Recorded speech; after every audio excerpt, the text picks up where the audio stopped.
একটা বিষয় আমি আসলে পরিষ্কার হতে পারলাম না, কারণ ভারত থেকে একটা মেসেজ বারবার আসছে যে ইনক্লুসিভ নির্বাচন বলতে তারা কি বোঝাচ্ছে আমি জানি না।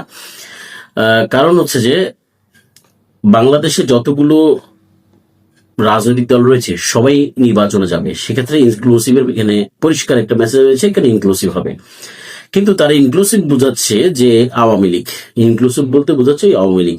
তো আমার একটা প্রশ্ন এখানে জেগে যাচ্ছে যে 13-14 সালে যে নির্বাচন হলো সেই সময় তাদের ইনক্লুসিভনেস এর মধ্যে কি কাজ করেছে, 18 ইনক্লুসিভনেস এর মধ্যে কি কাজ করেছে, 24 কি কাজ করেছে, তখন তো ইনক্লুসিভের কোনো কথা বলে নেই। এবং তখন বলেছে যে বাংলাদেশের অভ্যন্তরীণ বিষয়রা নির্বাচন, এই বিষয়ে তারা কোনো কথা বলবে না। তার মানে এখানে কিন্তু পরিষ্কার করে দিয়েছে তাদের অবস্থান কি ছিল তখন এবং এখন। এরশাদকে জোর করে হাসপাতাল থেকে ধরে নিয়ে গিয়ে নির্বাচন করানো, এটা কিন্তু জাতি দেখেছে। তাদের পররাষ্ট্র সচিব এসে ফোর্সফুলি তাকে নির্বাচনে নিয়ে গেছে। বাংলাদেশের মানুষকে আর বোকা ভাবার কোনো সুযোগ নেই, এবং তারা বাধ্য হবে বাংলাদেশের সাথে এমন সম্পর্ক স্থাপন করার জন্য যেটা কিনা আমরা চাবো, বাংলাদেশের জনগণ চাবে।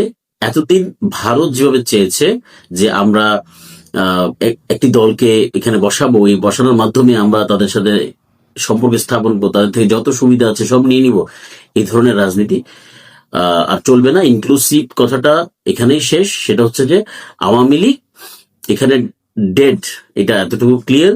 ভবিষ্যতে তারা ফিরে আসতে পারে, আমি একদম পরিষ্কার, ফিরে আসতে পারে। তাদের যে অপরাধ হয়েছে অপরাধের বিচার হওয়ার মাধ্যমে শুদ্ধতা আসবে, শুদ্ধতা আসার মাধ্যমে আওয়ামী লীগ আসতে পারে। সে বিষয়ে একটা বিষয় আলোচনা হতে পারে, কিন্তু বর্তমানে আওয়ামী লীগ আসার কোনো সুযোগ নেই, ইনক্লুসিভ কোনো সুযোগ নেই, এটা কিন্তু পরিষ্কার। তো ভারতের যে ইনক্লুসিভ তত্ত্বটা আশা করি ভারতও আস্তে আস্তে উপলব্ধি করতে পারছে, এটা কিন্তু পরিষ্কার। তো সেই পর্যন্ত আমরা দেখি ফেব্রুয়ারি পর্যন্ত কি হয়, নির্বাচন কোন দিকে যায়। সে অবস্থা আমাদেরকে আসলে প্রতি মাসেই কোনো না কোনো অবস্থার পরিবর্তনের মাধ্যমে বোঝা যাচ্ছে যে বাংলাদেশের রাজনীতি একটু হালচাল এলোমেলো হচ্ছে বা করার চেষ্টা হচ্ছে। আপনি যাতে বলতে পারি যে বাংলাদেশ অস্থির হয়ে যাচ্ছে, এইরকম পরিবেশই তৈরি করা হচ্ছে।